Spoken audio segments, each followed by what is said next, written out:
Hi there, Duke fans. Episode 681 of the DVR podcast.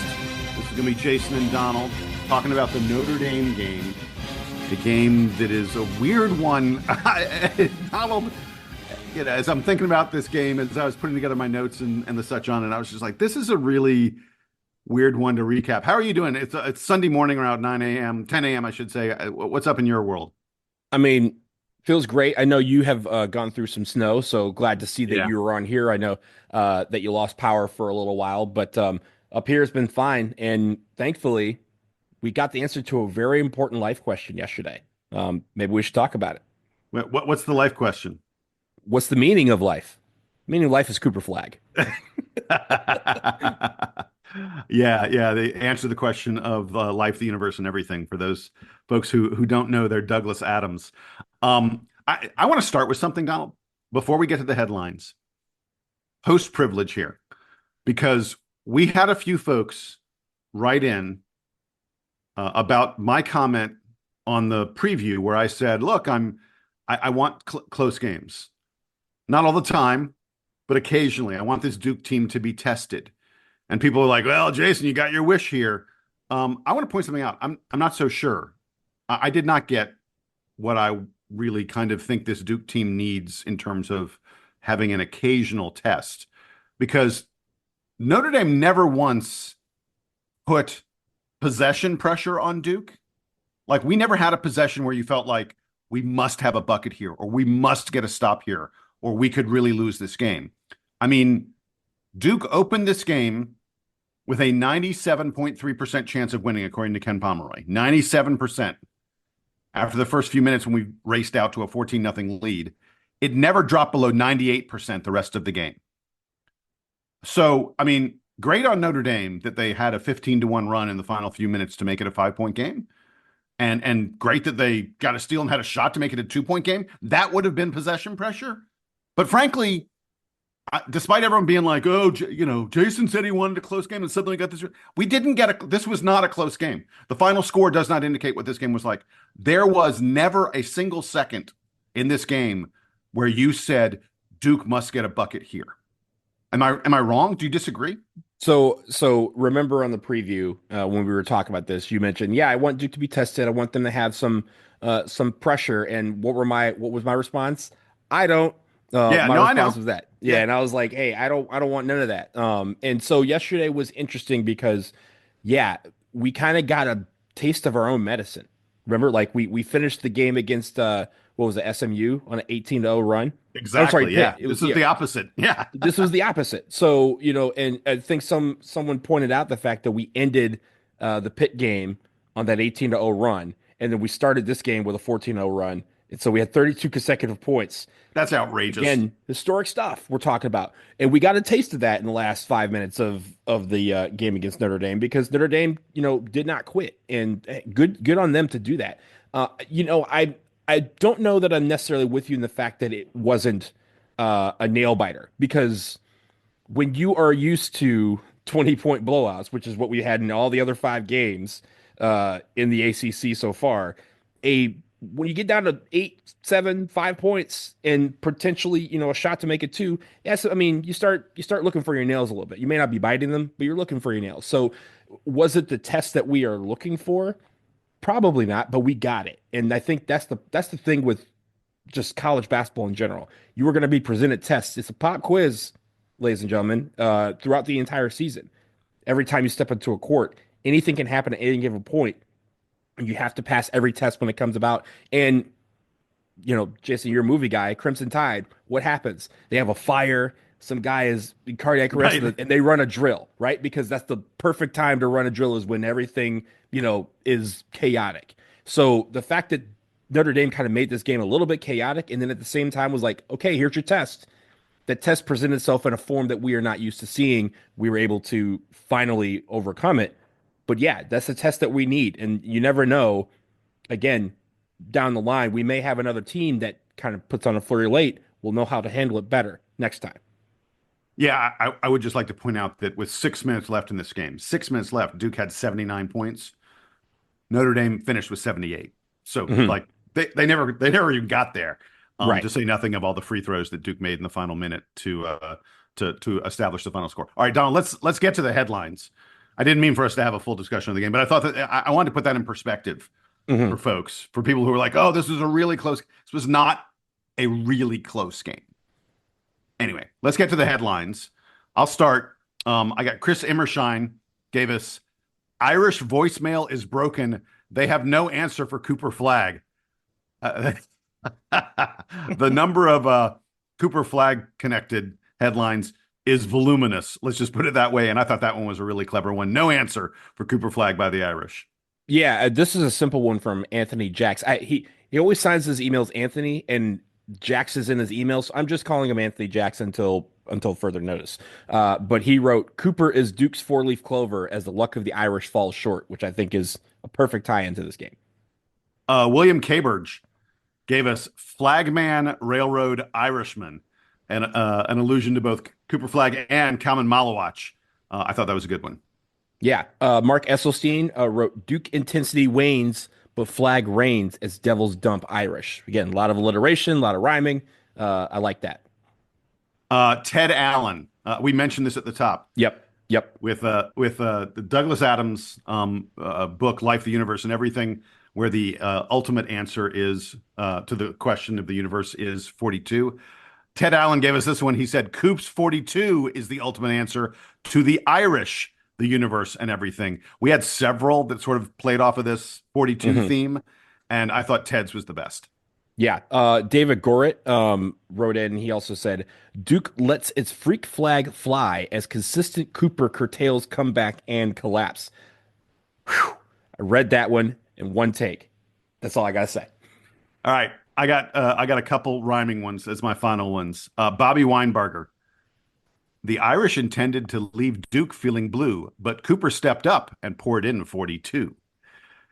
And then Jared Strauss gave us a limerick. The game started off like a blowout. Defense, passing, and shooting all show out. But Irish threes kept on falling. It prevented a mauling, though Cooper's performance left no doubt. Yes, and then the final one I have is from John Grantland, who obviously writes into us all the time. He wrote 42. History was made, records were set, and Cooper was super again in Duke's great win over Notre Dame. And Jason, I'm going to steal host privileges from you, and I want to talk about Cooper Flagg. Um, Go for it, man. That's my first thing. because I got to be there good as well. when you have a stat line the way he did, there's a lot of superlatives that need to be put out. Okay. He had an ACC freshman record, 42 points. No freshman has ever had 42 points. I think the record actually was 41, and that last free throw put him over the top. Yeah, He had Olivier Hanlon of Georgia Tech had the old record. Yes. Yeah. He had 27 points in the second half.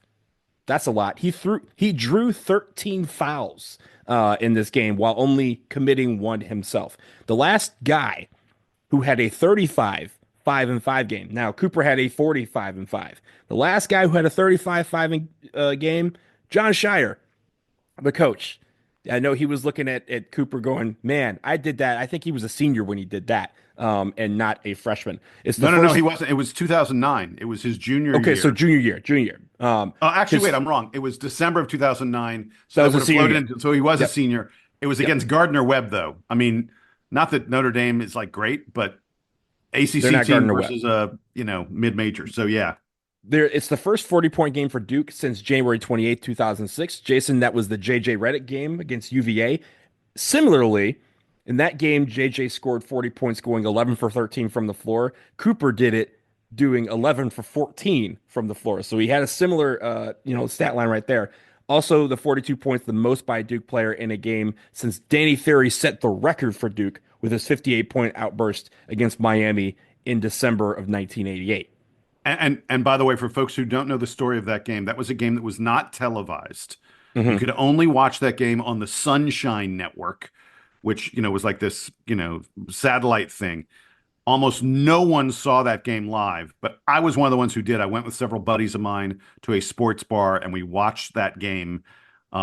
It was truly magical what Danny Ferry did, and I was definitely getting vibes of what Ferry did as Cooper Flagg took over, especially like in the second half when it was all Cooper and nothing else for Duke. And on top of the 42 points, the 27 in the second half, the 13 fouls they drew, The 11 for 14 he went from the line. He also went 4 for 6 from three. He had 6 rebounds. He had 7 assists. He had 1 steal, and he went 16 for 17 from the free throw line. Again, when you draw 13 fouls, you're going to the line quite a bit, and he was able to knock down his free throws. Jason, I am it was funny. My dad called me during the game and he was like, "Yo, they keep playing. Cooper needs to come up and do something because every single, TV timeout they come back, they show that dunk against Pitt and they just show it from every single angle. And I feel like they've shown it in the first 5 minutes of this game like 27 times. I need Cooper to do something in this game." So we laughed about that. This was like 5 minutes into the game. Well, he did that, Dad. 42 points. I mean, he was everywhere, and he had 30 points with like 10 minutes left in the game. Yeah. It was ridiculous. And I know after the game, people were just kind of like, "Do you realize what you just did? Like, do you understand?" Like, I don't know that it quite registered for him, or if it did, it was just like, "Yeah, it's fine. We got the win." But we needed every one of those 42 points. We needed every one of those 6 rebounds, and we needed every one of those 7 assists against Notre Dame from Cooper Flagg. So let me give you a few more numbers just to think about. By the way, 42 points on 14 shots. It's That's ridiculous. ridiculous. Yeah. That's the kind of efficiency you just almost never see it. He drew 13 fouls. I don't think I've ever seen a number that high in one game. Notre Dame fouled Cooper Flagg 13 times in this game. Yeah. I mean, that's one way you get to the free throw Some line. teams don't get 13 fouls as a team in a Yeah. game. They foul him 13 times. I mean, that's one way you get to the free throw line 17 times, but I mean, that's just a crazy number. I don't have the exact number. I think I saw that he was responsible for either 56 or 58 of Duke's total points in this game. There are plenty of teams in college basketball who didn't have like 56 points yesterday. And Cooper is now number one in the Ken Palm Player of the Year race.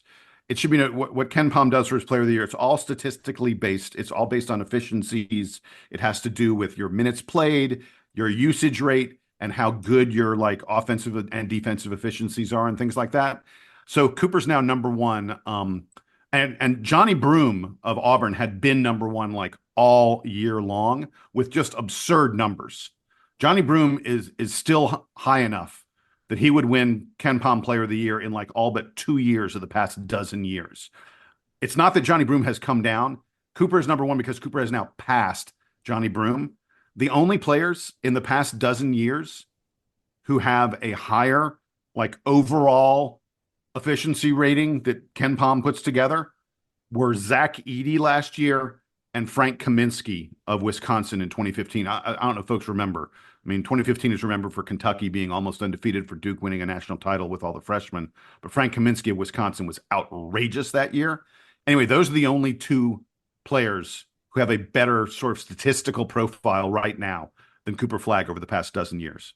And we should note that I know we're going to talk about injuries, unfortunately, later on in the show. But Janai Broome also sprained his ankle yesterday, Yeah. so that might have like some of the efficiency metrics don't take into account you being injured in a game, so that might Well, have but affected it again, as his well. But numbers didn't come down all that much. It's that Cooper yeah, has raced past him and a little bit more. So it's worth noting, of course, he won the statistical MVP. Ken Pomeroy awards an MVP every game. You know, no shock that Cooper was the MVP of this game. It in his first 7 games for Duke, Cooper Flagg won the MVP, the Ken Pom MVP twice. That's pretty good. It's not great, but not bad. He's now won it in 7 of Duke's last 9 games, which is kind of outrageous. And then I want to get to this in ACC play because I think we've definitely seen Cooper's game advance for the course of the yeah, season. hmm In ACC play, Cooper's now shooting 61% on his 2-point field goals, 55% from three, and 88% on his free throws. He is just a couple free throws away from having the almost mythical 50-40-90, which it's only reserved for the truly elite shooters in the game. Like the only guys in NBA history to have a 50-40-90 are like Larry Bird, Steve Nash, Dirk Nowitzki, Steph Tony Curry. Snell, I'm sorry? Tony Snell. Did Tony Snell have it one year? Yep. I was going to say Kevin Durant. Kyrie had it one season, I think, and Malcolm Brogdon. But anyway, I mean, like Larry Bird, Steph, KD, Dirk. This is the kind of water that Cooper is treading in thus far as an ACC player. It's just outrageous. I look, I could go on about Cooper Flagg, but I want to shift to another one who had a career day, and that's Kama Malawach.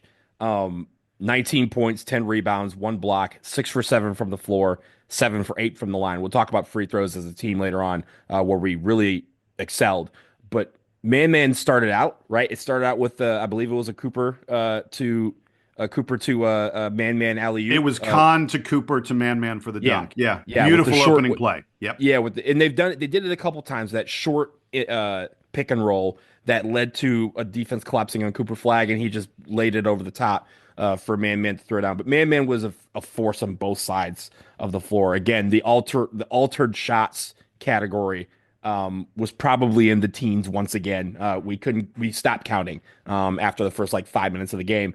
But he had a really important game because again, we talked about the fact that guys are going to key in on Cooper Flagg and maybe Conkinipple and our perimeter guys. And Man kind of gets left out on offense when we talk about, oh, who are they going to stop? Like, who's going to stop Man on offense? Like, we never really asked that question. And yesterday, the answer was nobody because the only shot that he really missed, like, I feel like he was fouled in the process of it. So it was like one where he caught it, he got tripped underneath the basket, and so he tried to lay it in because he was falling to the ground, and Yeah, he it got hit the blocked by the underside of the rim. rim. Yeah, Yeah. it hit the underside of Yeah. the rim. So, like, again, in my mind, he's perfect. If he gets that foul call, he goes to the line. That miss comes off his record, but it's it was super important for him to have the game that he had on offense. The defensive part we've talked about all season, but having 19 points means again all these teams are like, man, now this guy's getting close to 20 on a day that Cooper Flagg had 42. This guy has nearly 20. Like now we have a fifth real scorer that can get double digits on any given night. And as we've said about Cooper this season, man's trajectory of how he has improved on offense, especially, is amazing. It's been fun to watch that sink in for him and recognize that, hey, I'm the tallest guy on the floor.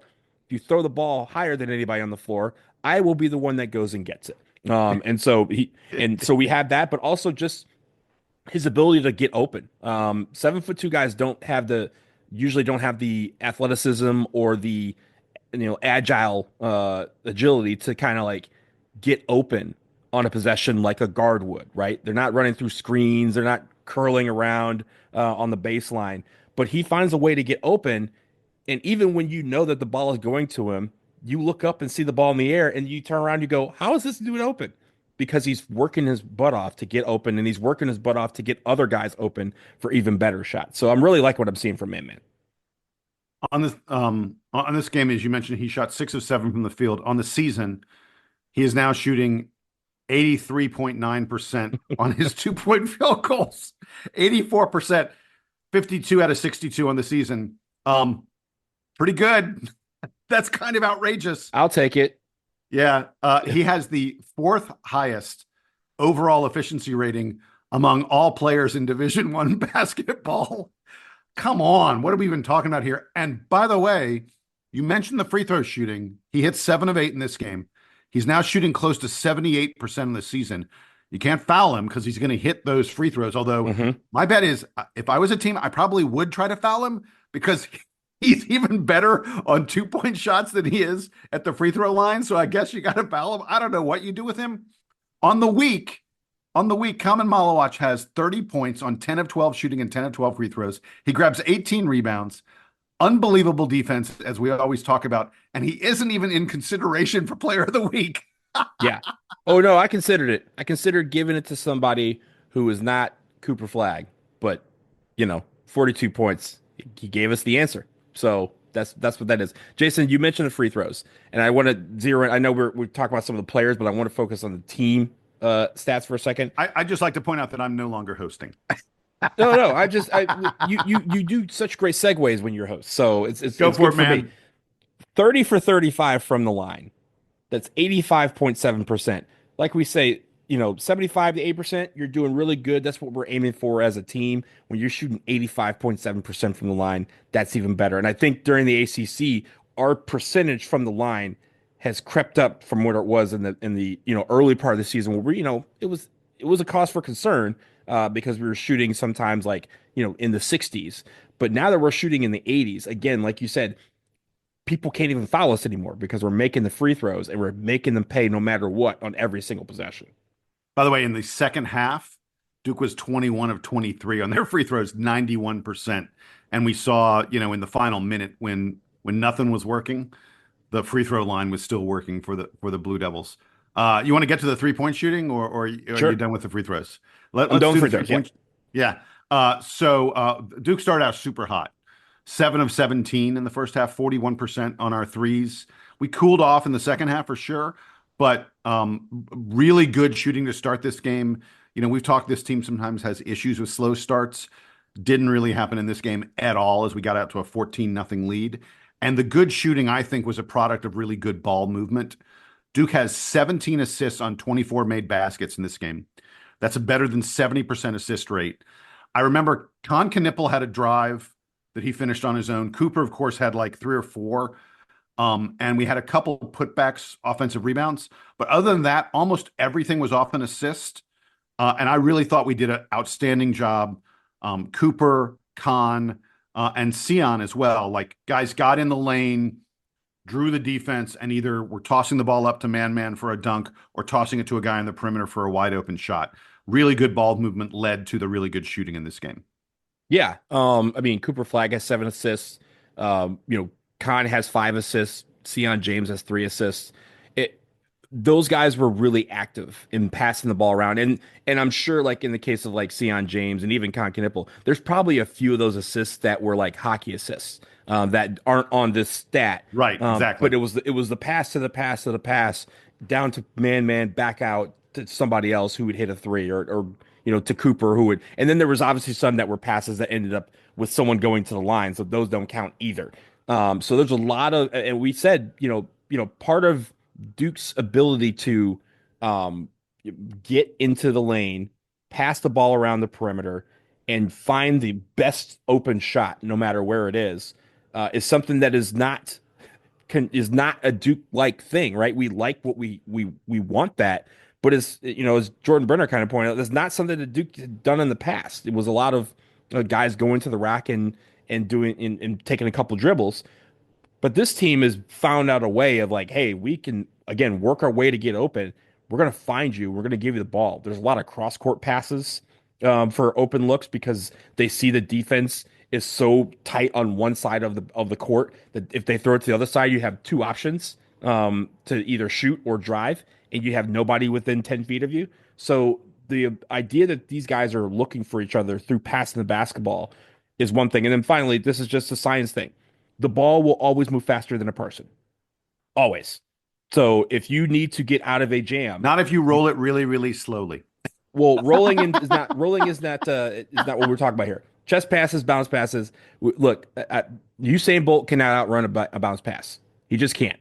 And so when you're able to, get teams tight and you need to get out of the jam on one side of the court, you pass the ball out of it. They cannot react to it quick enough, and then you get an open shot. So just a couple other things I have in the good. I wanted to mention that I, we'll get to Malik Brown when we get to the bad. We do need to talk about that. But with Malik not able to go in this game, Mason Gillis ends up playing 18 minutes. It's the most he's had in any like power conference game. He had 19 against Incarnate Word. He had 20 against Maine. Don't count that against a real opponent. This was Mason Gillis's biggest game for Duke. I thought he did a nice job on the boards. I thought he did a nice job on D like he always does. I noticed, by the way, at one point that Duke played Mason Gillis, Cooper Flagg, and Man together for a few minutes. Boy, that's some size. It's Hmm. it's a combo we have not used very much. I kind of I understand there are probably some defensive limitations that combination presents in terms of guarding smaller guards, but I think it presents some real interesting problems for the opposition, and obviously the fact that Cooper and Mason both are really good outside shooters means even with their size, they're able to space the floor perfectly fine. But I just wanted to sort of shout out Mason for having what I thought was a nice game when he was really called on to step up in minutes. And hand in hand with that is Big Patrick Gongba, Yeah. who he only got 4 minutes, but we needed him for those 4 minutes. I thought he looked very strong in the post. That hook shot, that little back down hook shot move he had looked great. He defended well, which I know has been a concern with him. He got boards. Look, I'm not saying that we're going to see Big Pat for significant minutes. I'm hoping we don't, because I think the only scenario where we do is one where Malik Brown misses significant time. But I really like the way Pat looked, and I like that, as you like to say, he was ready when they called on him. When you if you listen to the broadcast, they had just mentioned they'd come back from timeout, and we had like obviously us on the listening on the broadcast or watching on TV, we didn't know that Malik Brown was out, right? Like they didn't talk about it when it happened. And they just kind of said, "Oh, by the way, if you watch this replay again, you're probably noticing why we're showing this. It's because Malik Brown was hurt in this play. He's gone to the locker room, and Patrick Gongba's in the game. And as soon as they said that, Patrick Gongba had that hook shot, and you're Yeah, like, exactly. oh, there he is. He's right there. But yes, again, way to step up. And again, it may not have been significant minutes, but it was significant in the importance of, hey, we needed an answer to make it where Notre Dame goes, okay, this Malik Brown guy is out. So now we just have one guy left. Nope, you have two guys in the center that can be formidable for a few minutes. So him and Mason Gillis, I just want to say Mason Gillis had a great week. From what he's been charged and tasked to do, I thought he had a really good week. And so that was ever present yesterday, like you mentioned, with the rebounds and the defense. He didn't have to contribute a lot of points. We'll talk about the bench points, but he definitely contributed in the ways that he's there for, right? He's not there to score 30 points. He's there to score a couple points here and there, but really to provide the defense, provide the leadership, and to provide the intensity, the pressure, and the physicality inside. And he did that. And there was a point, Jason, where he even got like knocked up a little bit, right? Like Yeah, there was yeah. one where he hit the floor and you're kind of like, oh no, now Mason Gillis is down. But he was able to get back up and tough out whatever that was to finish the game out, with the minutes that he had. But I really liked what I saw from Mason Gillis this week. Is what we were looking for, short of 3-point shooting, right? But the idea of him coming in short minutes and doing damage and affecting the game is what we have him at Duke for.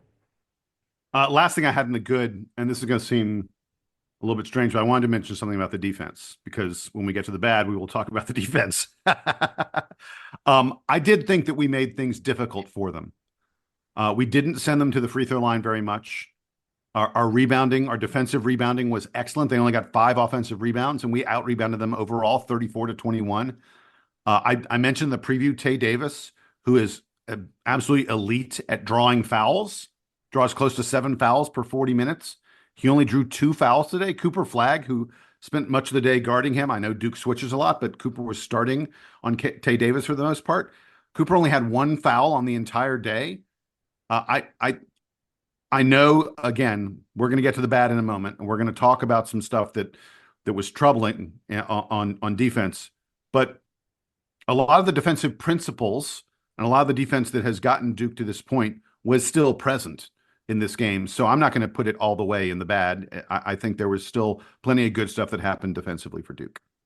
Yeah, and I think again the switching initially was very frustrating for Notre Dame. And even when Notre Dame finally broke the 14-0 run to start the game, it was on some like banked three-pointer, right? Like it wasn't, or I'm sorry, a banked shot, right? And then they Yeah. had Shrewsbury three-pointer, then they had a banked three-pointer. So again, they were tough shots that they were starting to make, but that run was kind of what set the tone for the game of switching on everything, frustrating the defense, presenting different looks, and it felt like for their guys, right? For Marcus Burton, for Tay Davis, for Braden Shrewsbury, they had a different guy in their face on every possession. It felt like it wasn't like they got into a rhythm of, oh, Tyrese Proctor's on me, so I can figure out his tendencies and I can exploit that. Nope. You have Tyrese Proctor one play, then you have Sion James next. Oh, now you have Conkin Now you have Cooper Flagg, and now you have Man Man. Like They would have different guys on each guy so that nobody was able to develop any tendencies and figure out, the code to the defense. And I think that's what makes it so good is when even when we have lapses, like we did in this game, it's still a cheat code. Because at a certain point, you just can't figure out what we are doing. And when you get different looks in our possession, it frustrates the hell out of you as an offensive player because all you want to do is figure out how to get through. And in every play, if you're getting a different look, it's kind of like football, right? You kind of have to guess.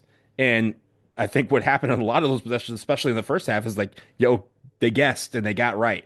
Or they guessed and they got a really tough shot to go in. But that's what the defense is going to do. It's not going to be like it was yesterday every single day for us. But I think that defense showing up and being energetic and being in your face and having those different looks are what is going to give the ACC a rough time this whole season. All right, we're going to take a quick break. On the other side, we're going to talk more about the defense, talk a little bit about Malik Brown, talk about the referees, and we have our player of the week. Big mystery. I wonder what we're going to pick. Stick with us. We'll be back in just a moment.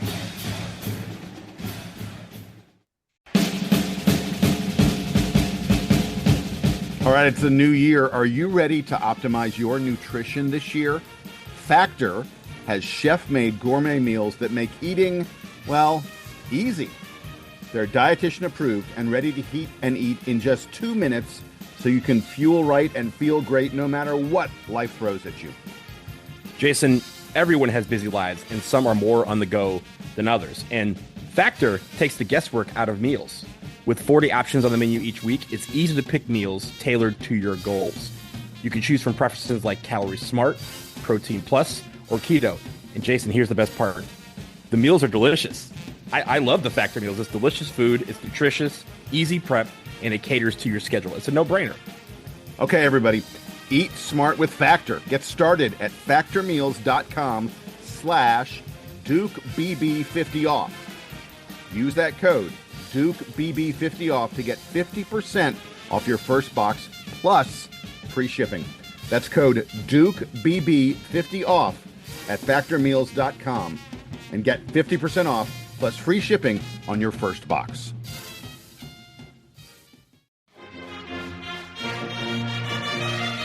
College hoops is in full force, but you know what time it is in the NFL? Playoffs? Talk about playoffs? Playoffs? You bet we are.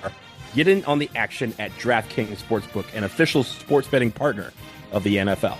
Yeah, hey Donald, the new DraftKings customers bet $5 and they get $200 in bonus bets instantly. $200 bonus bet. That's pretty good, man. Are you ready to place your first wager? Try something simple like, I don't know, a player to score a touchdown, or pick the team you think is going to go all the way. Go to the DraftKings Sportsbook app and make your picks as the NFL hits the postseason. Download the DraftKings Sportsbook app and use code DukeBB. That's code DukeBB for new customers to get $200 in bonus bets instantly when you bet just $5. Only on DraftKings Sportsbook. The crown is yours. Gambling problem? Call 1-800-GAMBLER. In New York, call 877-8-HOPE-NY or text HOPE-NY 467-369. In Connecticut, help is available for problem gambling. Call 888-789-7777 or visit ccpg.org. Please play responsibly. On behalf of Boot Hill Casino and Resort in Kansas, 21 and over. Age and eligibility varies by jurisdiction. Void in Ontario. Bonus bets expire 168 hours after issuance. For additional terms and responsible gaming resources, see dkng.co/audio.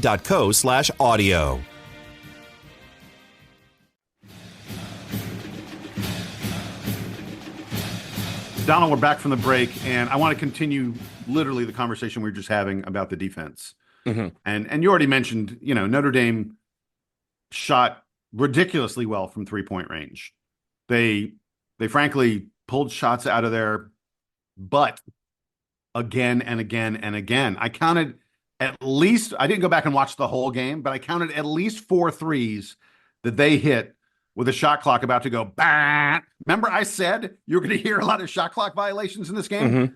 They are a team that plays slow. Duke's defense forces teams to play slow. Well, Notre Dame got to the end of the shot clock again and again and again, and they were forced to throw up desperation, off-balance heaves from distance, and they went in.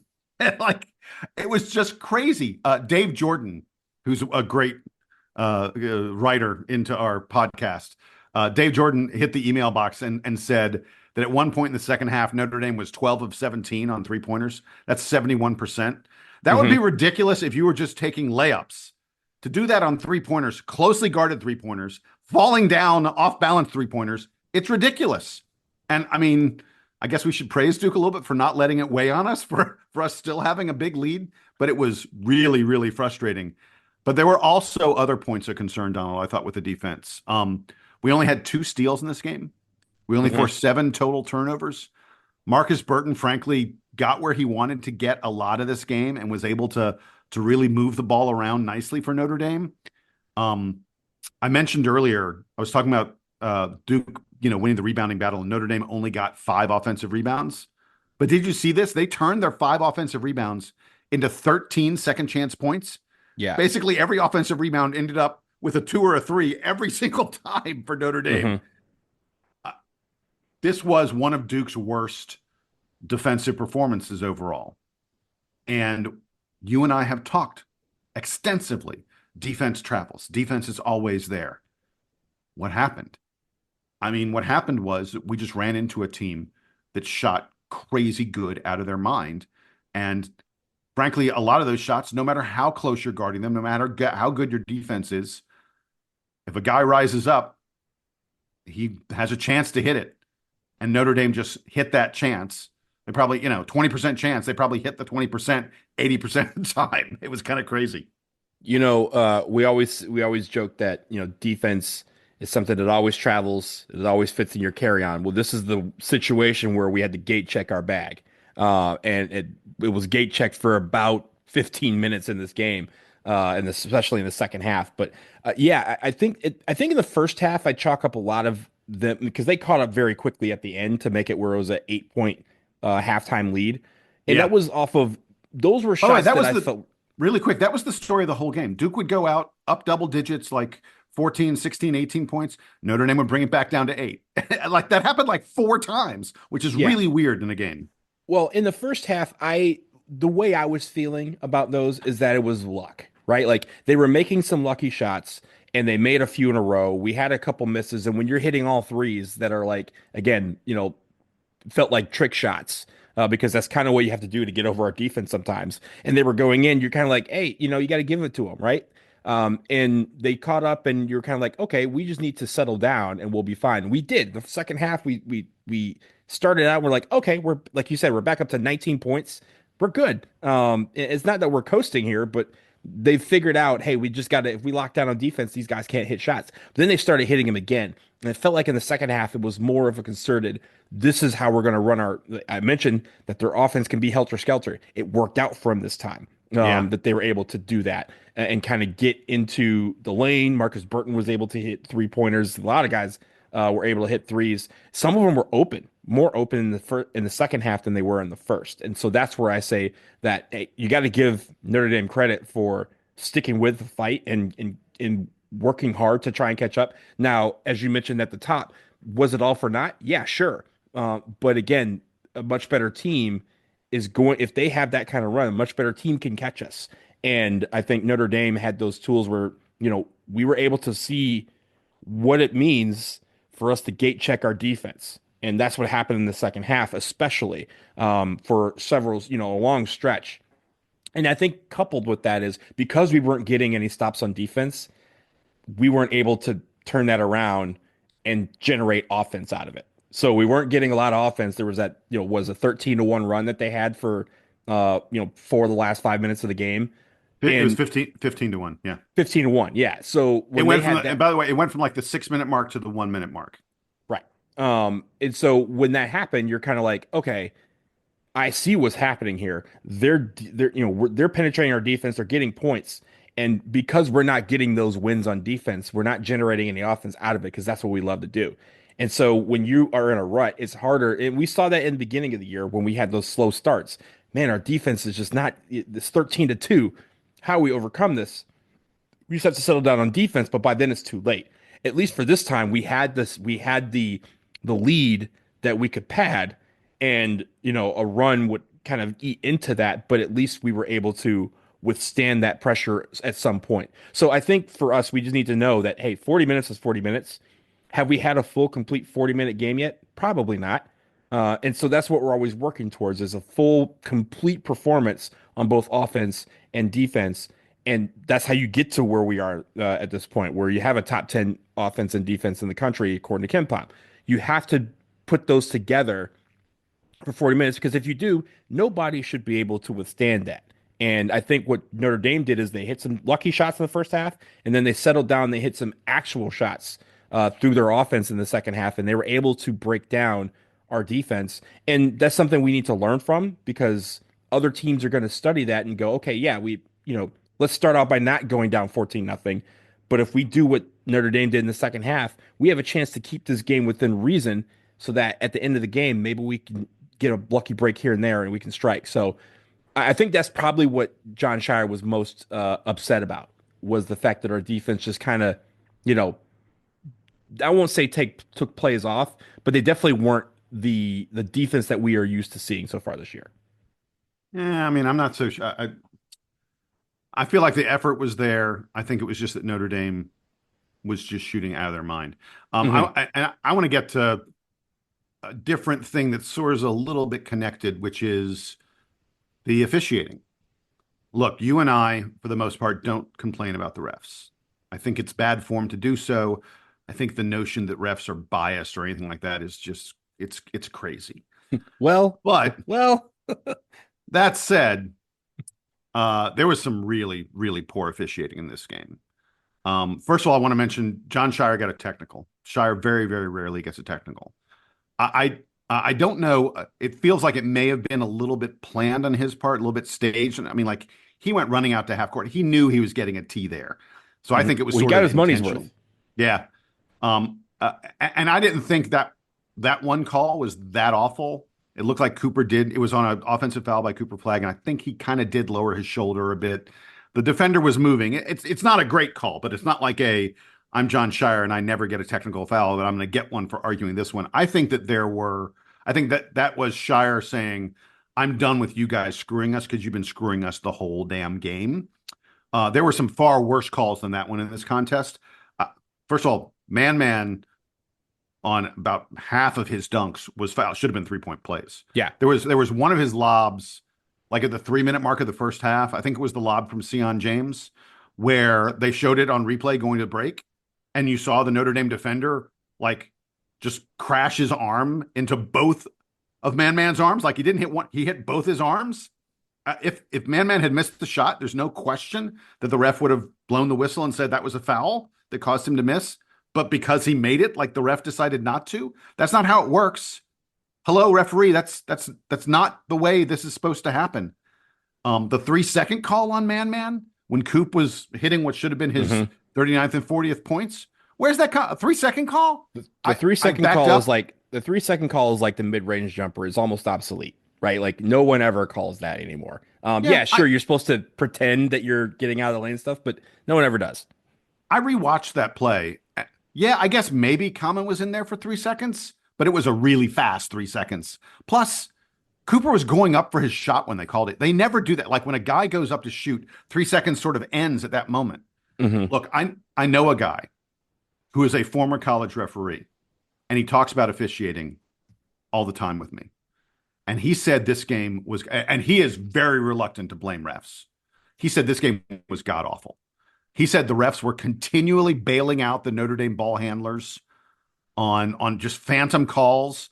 And he thought it was like out of pity for them that they were so closely guarded, they couldn't get away from the guy who's defending them. And so the ref was like, I feel sorry for you. You're trying so hard, Notre Dame. I'll call a foul so that you'll. He also said that like Cooper Flagg is so physically gifted, the defenders have no chance against him. And so even though Cooper, I think the number was it 13 or 7, 13 fouls drawn on Cooper. He said they still could have called a foul on virtually every play that Cooper touched the ball, and they weren't willing to. That Cooper was getting whacked by the opposing team every single time he touched the ball, and that they would have fouled out everyone on Notre Dame if they called all the fouls. But he said, Cooper gets maybe a half or a third of the foul calls that he should, and this guy who is reluctant to criticized refs, said this was one of the worst performances he's seen from referees in a long time. So I will say again, just to keep it fair, right? A lot of people, like you said, it felt like we could have drawn a foul in almost every single possession. And there were 44 fouls in this game, and 27 of them were called on Notre Dame. So Yeah, when you look at the stats, people are going to say, "Oh, well, Duke's just complaining."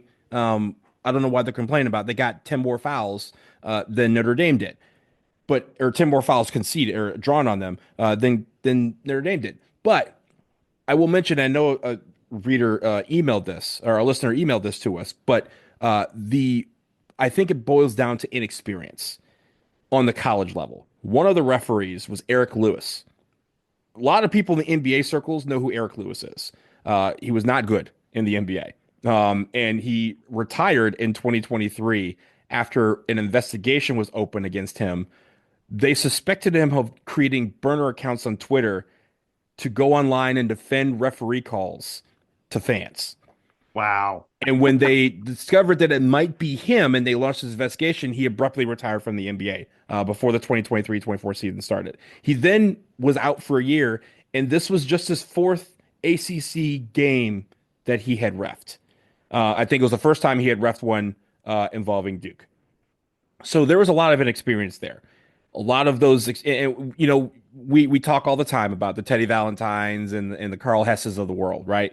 Who are long experienced guys who always give us fits, and it always feels like it's time for a show when they're on the floor. Roger Ayers, we talk about him all the time about how bad he has it out for us. But they also know how Duke games normally go, right? They know how Right. teams play Duke, and they know how Duke plays teams, and so that experience helps. I feel like the game became helter skelter and it became a little erratic when they started calling fouls every 4 seconds. And then there were some calls that I thought were, you mentioned the technical, and yeah, it's funny that that was the one that launched him in. Now I will say that the defender swiped at the ball as he went down, so that negates the charge call in any book, any rule book that you can. If you have the proper position, you're not also swiping for the ball and hitting him across the arm while he's making contact. So there was one there. But I think the one thing that I was interested about was there was the double technical on Man and Marcus Burton. Marcus Burton swipes the ball out of Cooper's hands after a foul call. It's like 5 seconds after the foul was called. He swipes Yeah, the it ball was. out of his hand, and Man kind of comes and is like, "Yo, what are you doing?" And I'm sure both guys said some words, and they got a double technical. It was a very quick, like bang tech, and they pointed at both guys. I have no problem with that. I do have a problem with how it was portrayed on TV because they kind of said, "Oh, why does Marcus Burton uh, get a technical foul? Man's the one that came over." Yeah, of course, Man is a foot and a half taller than him, but you can't say four-letter words, and the ref was right there. So I will give the refs credit that at least in that particular moment, other people, like the Jay Billis and was it Schulman, Dan Schulman, who were calling the game, they probably said, "Oh, Marcus Burton doesn't deserve a technical there." He absolutely did. Now the question is, did either of them do? And we don't know what was Yeah. said. Uh, that could have been easily again another referee could have pulled them both in and said, "Yo, cool it. This is the last time." Kind of give them the like the last warning thing. But a double technical there was fine. I think the rest of the game was then dictated by the fact that they'd already called three technicals in that game. And so you kind of had to walk on eggshells around this refs. And even if you thought about like Sion James had a charge call that was again, the guy kind of ran over to him and they called the charge on Sion James. And Sion James started to turn to the ref to say something and he realized he couldn't. And he realized he just had to like, you know, eat whatever it was he was going to say, however innocuous it might have been, and just go down the other end of the court. But he still had to like, okay, I need to know what I did wrong there. Look on his face.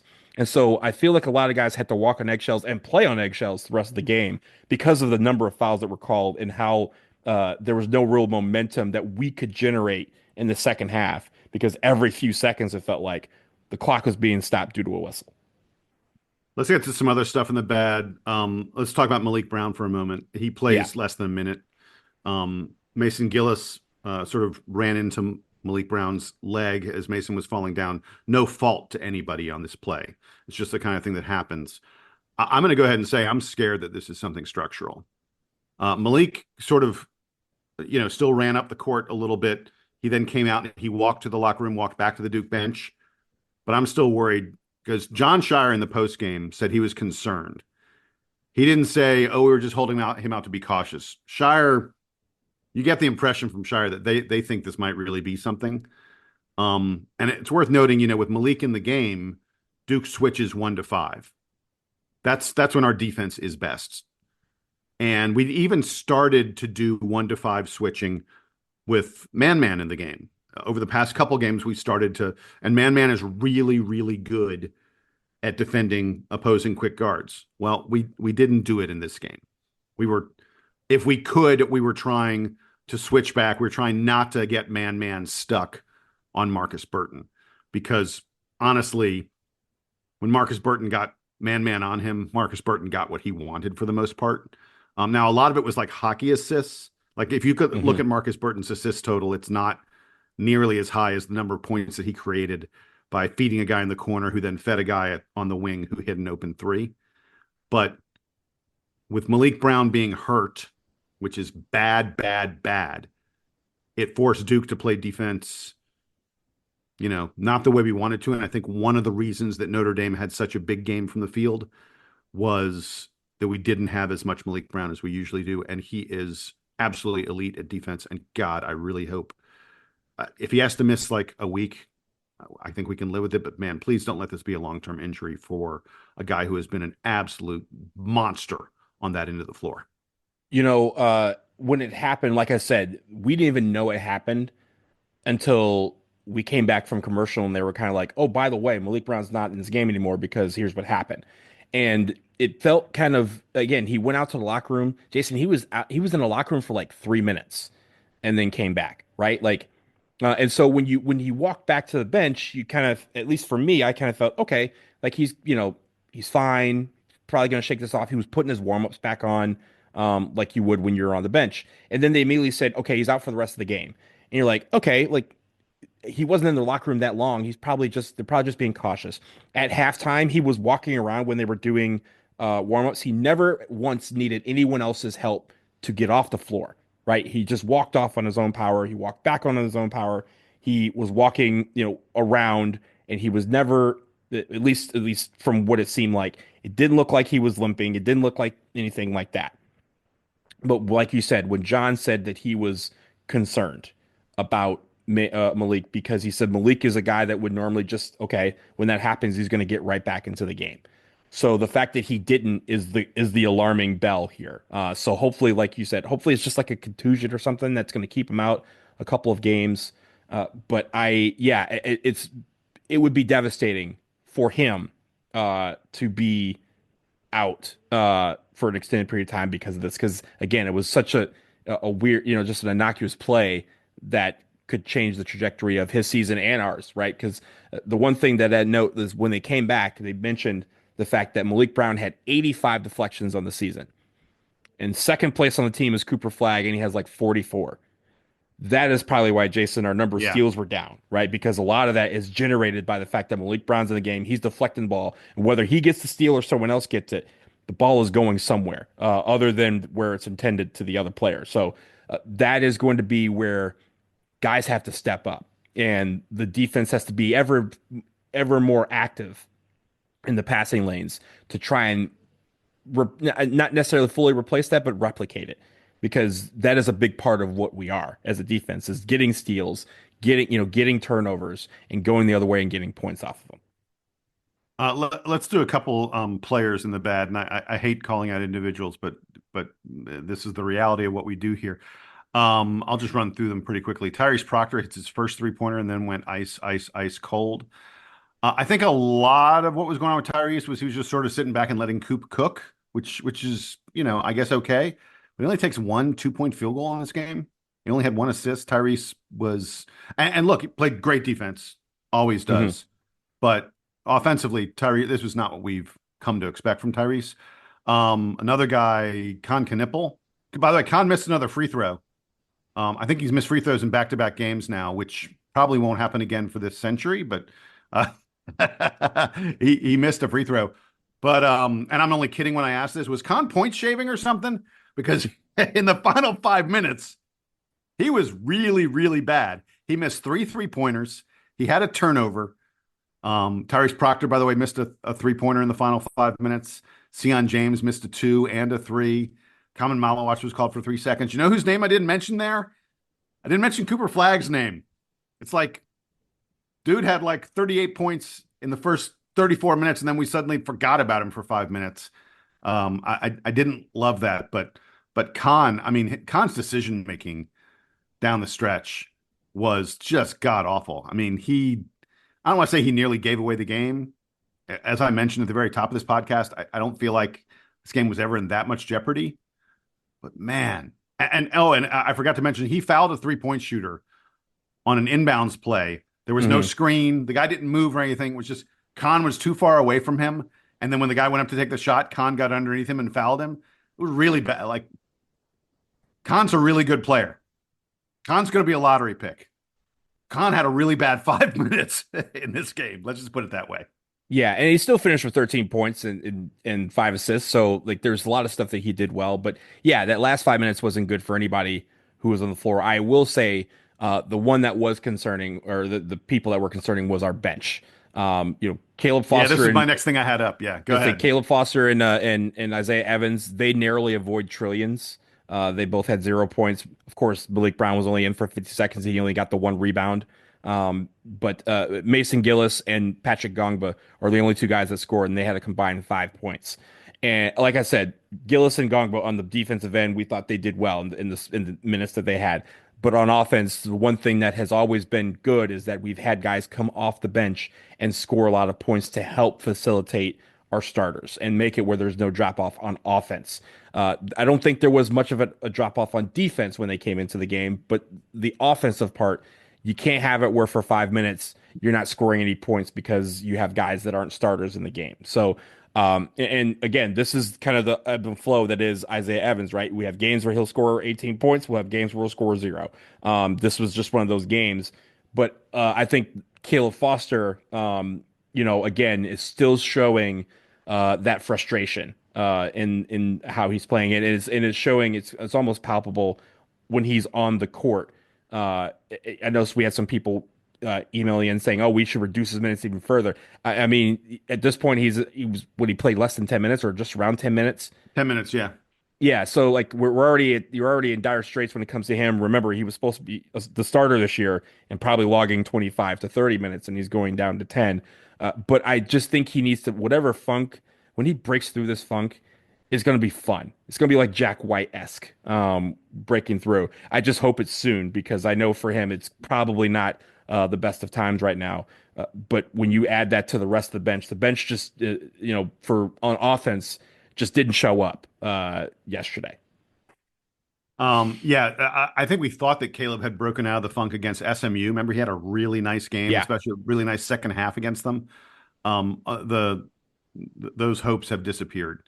10 minutes per game, 10 minutes in this game, and he all he does is miss 3 wide open 3-pointers. Teams are just leaving him all alone out there, and he can't seem to make them. On the week, get ready for this, Donald. Caleb Foster, 19 minutes, 0 points, 0 assists, 1 rebound, 1 foul. I mean, he's basically disappearing in games at this point. And then I wanted to mention, you mentioned Isaiah Evans also. Isaiah played 6 minutes in the first half, didn't play at all in the second half. I kind of wish we could have found some time for him. Remember, despite the final score, Duke had a double-digit lead for most of the second half. Once we stretched it out, I was really hoping that we'd be able to find some minutes for Isaiah to get him back on track. I mean, there was I want to say with like 10 minutes left, Duke was leading by like 14. Like, really? You can't get Isaiah in there for a couple minutes? Because, by the way, part of what happened in the final 6 minutes, where Duke went super cold, is I think there were some tired legs out there. Our starters are starting to play 30-plus minutes, 33-plus minutes, a lot of them. And I think some of those legs are getting a little tired at the end of the game. So, yeah, I would have really liked for us to find a couple minutes for Isaiah in the second half. My bet is the plan was, we were up 18 or something like that with about 6 minutes to go. I bet the plan was, oh, we'll bring in some of the subs here in the final few minutes, and then Notre Dame came back. But I don't think Isaiah Evans needs to be relegated to those kind of minutes. Isaiah Evans is worthy of some time in the first 10 minutes of the second half before the game is a blowout, especially in a game like this where Duke had a double-digit lead. It's about the consistency of his minutes, and maybe that affects how guys play a little bit, right? Like Yeah. when you don't know, like you get a couple shots off, and you're like, okay, I'll get him next time, and there is no next time. That obviously is something that, again, with the coaching staff, they can figure that out. But it also, if he hits a couple in the first half, maybe he gets those minutes in the second half. And again, it's not a fault based system here. But at the same time, we want the bench to be able to produce on a nightly basis, no matter when their number is called. So, and especially if we're going to have Malik Brown out for a little bit, we need the bench to step up because he's one of our main bench guys on defense and even on offense, getting a few points here and there. We need guys to step up in different areas when our starters are not on the floor. All right, if you're cool with it, let's move to the play of the game. This was a long episode. That's fine. Let's get to the play of the game. What do you got, my man? Cooper Flagg, that dunk through the lane. He took off with 1 foot. The ACC logo that's right in front of the free throw line, there was 1 foot fully inside that logo when he jumped. I also will note Tay Davis, shout out to you. He was in the middle of the lane and he evacuated quickly when he saw Cooper. He's like, I will not be on Sports Center for the rest of the year. He wanted no smoke, and it was a great play. But also, Jason, was in the second half where it was like, okay, we're starting to take a lead here, and Cooper was on one because I think at that point I don't think he had 30 points yet. It just you could see him starting to heat up, and that was one play that really generated. He had a nice little roar there, and I think that kind of helped spur him to go, okay, this is my game. I can do what I want here, and let me get to my spots and make my shots. All right, so dunks are not the only thing that can be play of the game. This is true. With 16 minutes left in this contest, a little less than 16 minutes left in this contest, it was 54-46. It was an 8-point game. And Tay Davis went inside for the kind of bucket that he makes all the time. But he isn't all the time facing a 7'2" long-armed monster from South Sudan. And Kaman Malawach, man, utterly snuffed it. And Duke went the other direction. And in a matter of 1 or 2 passes, the ball found its way into Cooper Flagg's hands at the top of the key, and he fluidly stepped into his 4th three-pointer of the game. From the block, the snuff out by man to Cooper's 3 was like 5 seconds. Gave Duke an 11-point lead, and I think that was sort of what propelled Duke to the nice lead that we eventually gave away. But by the way, the Thunder dunk by Cooper Flagg came like the next play or the 2 plays later, like a minute later in this contest. But I really thought that defense to offense transition, block shot to a 3-pointer for a hot guy, that was my choice for play of the game. Don, let's get to player of the week. And host privilege, I'm going to give the stats. All right, here we go. So Cooper Flagg's numbers on the week: 61 points, 13 of 17 on his 2-point field goals. That's 76% on 2-point field goals. 5 of 8 3-point field goals. That's 62.5% on his threes. He hits 20 out of 23 free throws, 87%. So again, let me give you the percentages again. 76% of his twos, 62% of his threes, 87% of his free throws on the week. He had 16 rebounds. He had 12 assists. He had 2 steals. He had a block shot. And he murdered a man. Guillermo Diaz-Graham has been slain by a thunder dunk that stole the internet. Player of the week, Cooper Flagg. Do you have anything to add to that, Donald? No. Well played, sir. Thank you so much. I appreciate you giving me that. That's the privilege that I took as host. Hey, we got a big week ahead.